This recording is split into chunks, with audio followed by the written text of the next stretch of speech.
We are joined now with our political analysts back here in studio, Dr. Stephen Voss and Trey Watson. Thanks for sticking around here as we dig deeper into election 2022. Yeah, we've taken a look at some of those local races. Now let's take a look at some of those statewide races. We'll start with the 6th Congressional District. Andy Barr facing off against Jeffrey Young. Gentlemen, your thoughts on this race? Look, I've had Democrat consultants tell me that they think this is the greatest failing of the Democratic Party this year to not recruit a better candidate to run against Andy Barr. Jeff Young is at best a gadfly candidate who's expressed strong support, bizarrely, for Vladimir Putin and for China. Yeah. He doesn't. Congressman Barr is going to roll, and I think the only question here is the part Congressman Barr will play in the next Congress from his seat on financial services. He's going to be an important player in two of the most important things going on in the country.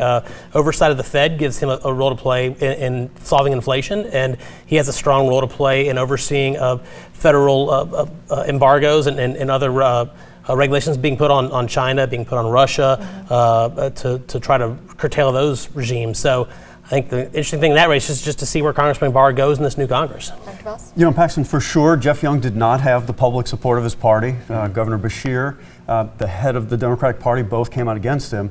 Now, he did get a lot of name recognition from the opposition, from his party. Yeah. And also, you know, the write-in candidacy of Randy Cravens meant that Democratic voters had two choices, two flavors of Democrat, which gives them more options and does allow the opposition, Andy Barr, to rise a little bit. I want to get to that Senate race, too. We have longtime Senator Rand Paul facing Charles Booker. He's hoping to make history, of course, in this. This has really been a well-talked-about race. But do you think it's going to make a difference in this? No, I think it's going to be a huge win for Senator Paul. You know, Charles Booker was kind of a house on fire back in 2020. Yeah.